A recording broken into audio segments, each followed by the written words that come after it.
Olá, graça e paz, amém? Que Deus te abençoe ricamente. Chegamos na nossa jornada do relógio de oração a Atos, capítulo 27. Nós vamos ver aqui Paulo sendo enviado para Roma, depois que Rei Agripa e Festo ouvem dele a sua defesa, né? Uma proclamação da fé em Jesus Cristo, da ressurreição dos mortos e de tudo aquilo que Jesus tinha chamado Paulo para fazer. Amém? Essa viagem é interessante porque ela vai acontecer saindo de Cesareia, né? Paulo tinha ficado aqui por 2 anos, prisioneiro, vai embarcar para Roma e vai ter como companheiros seus na viagem, tanto Aristarco como Lucas. Lucas vai dizer aqui, nós navegamos. Amém? Então, eles vão passar por alguns portos, né? Então, o navio era Adramantino, navegaram pela costa da Ásia, né? E chegaram no dia seguinte a Sidom.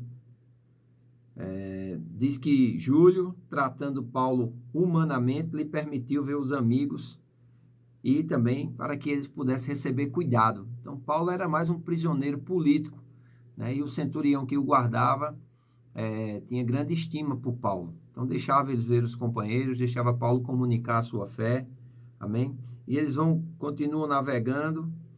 Então, é muito importante que nós venhamos a entender.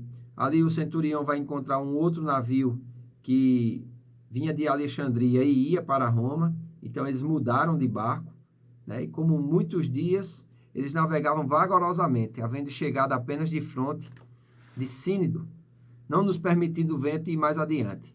Navegamos abaixo de Creta, junto com Salmona, e costeando-a, dificilmente chegamos a um lugar chamado Bons Portos, perto do qual estava a cidade de Lásia.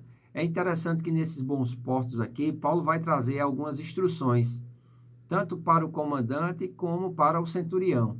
Mas o centurião acha melhor seguir o conselho do comandante e eles vão continuar a viagem. E é interessante que no continuar a viagem, um tufão chamado Euroquilão vai pegar e vai deixar o barco assim à deriva, né? Sendo arremessado.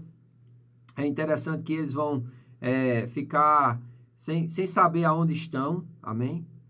E diz assim o versículo 15: E sendo o navio arrebatado e não podendo navegar contra o vento, dando de mão a tudo, nos deixamos ir à toa. E correndo abaixo de uma pequena ilha chamada Cauda, apenas pudemos ganhar o batel.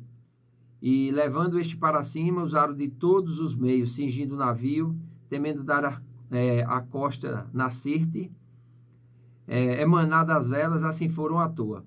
Andando nós agitados por uma veemente tempestade, no dia seguinte, avaliaram o navio, e ao terceiro dia, nós mesmos, com as próprias mãos, lançamos ao mar a armação do navio, ou seja, toda aquela parte que era de velas, que podia direcionar o navio, foram lançadas ao mar.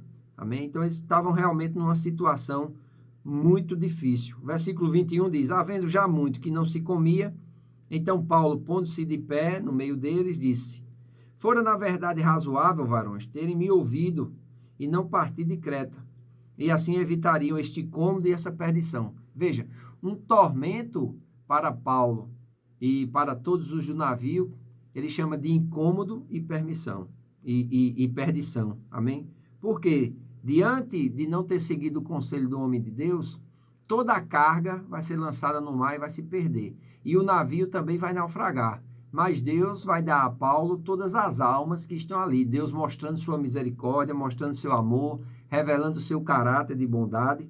Amém? Então, no versículo 22, ele diz assim, mas agora vos admoesto, aqui tenhais bom ânimo, porque não se perderá a vida de nenhum de vós, mas somente o navio. Amém? A gente precisa amar as pessoas e usar as coisas. Amém? Paulo aqui dá uma demonstração. Deus vai salvar as vidas, mas as coisas, o navio, a carga, né, vai se perder tudo.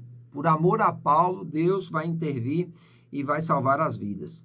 Versículo 23, ele diz, porque esta mesma noite o anjo de Deus, de quem eu sou e a quem eu sirvo, esteve comigo, dizendo, Paulo, não temas. importa que sejam apresentados a César, e eis que Deus te deu todos quantos navegam contigo. Por causa disso, ó varões, tende bom ânimo, porque creio em Deus que há de acontecer assim como me foi dito. Veja a visão de Paulo e veja como Deus não deixa Paulo sem resposta. Deus envia um anjo. Paulo estava ali já 14 dias orando, 14 dias em jejum. Aquelas pessoas estavam desamparadas, desiludidas. Paulo estava esperando em Deus, porém, quando a resposta de Deus chega, o anjo de Deus anuncia, Paulo certamente crê, né? É interessante ele falar aqui, olha, o anjo de Deus, de quem eu sou e a quem eu sirvo. É uma convicção que nós precisamos ter nesses dias. Primeiro, a quem nós pertencemos, e nós pertencemos a Deus. Nós somos de Jesus, ele é o nosso Senhor. Outra é a quem nós servimos, e nós precisamos entender que nós servimos a Deus, nós servimos a Jesus, amém? E nós servimos a Deus e a Jesus quando servimos aqueles a quem Deus e Jesus manda até nós. Então é importante nós entendermos isso. Paulo diz, o Deus de quem eu sou e a quem eu sirvo, enviou o seu anjo. Amém? E quando Deus envia o anjo vem com a mensagem, e quando o anjo dá a mensagem, Paulo imediatamente crê. Ele diz assim, tenho bom ânimo porque eu creio que vai acontecer exatamente como me foram ditas as palavras. Porque quando você serve a Deus, quando você pertence a Deus, você depende de Deus, você confia em Deus. E isso vem numa escalada de caminhar. Amém? Isso não vai acontecer do dia para a noite. É mediante as experiências pelas quais você vai passando e Deus vai te respaldando, que você vai criando esse relacionamento de confiança. E é muito importante nós criarmos esse relacionamento de confiança para com Deus. Amém?